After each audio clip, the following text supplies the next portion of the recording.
মধ্যপ্রাচ্যে যুদ্ধবিরতির পর জ্বালানি সরবরাহ পরিস্থিতি কিছুটা স্বাভাবিক হওয়ার ইঙ্গিত মিলেছে।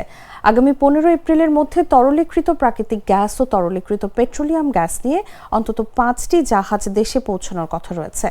চট্টগ্রাম বন্দর কর্তৃপক্ষ জানিয়েছে, এসব চালানে মহেশখালীর ভাসমান টার্মিনালের জন্য এলএনজি এবং চট্টগ্রামের জন্য এলপিজি থাকবে।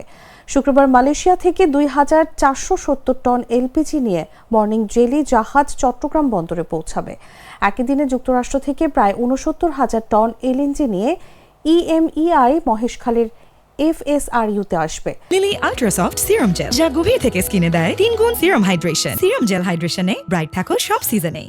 11 এপ্রিল কংটং, 13 এপ্রিল পল এবং 15 এপ্রিল অস্ট্রেলিয়া থেকে ম্যারান গ্যাস হাইড্রা আসার কথা রয়েছে। চট্টগ্রাম বন্দর সচিব সৈয়দ রেফায়েত হামিম বলেন, 5টি জাহাজ সমুদ্র পথে রয়েছে এবং বার্থিং অগ্রাধিকার দেওয়া হচ্ছে। আরপিজিসিএল জানিয়েছে, চলতি মাসে মোট 9টি এলএনজি জাহাজ আসবে। মার্চে 8টি জাহাজে প্রায় 6 লাখ টন এলএনজি আমদানি করা হয়েছিল।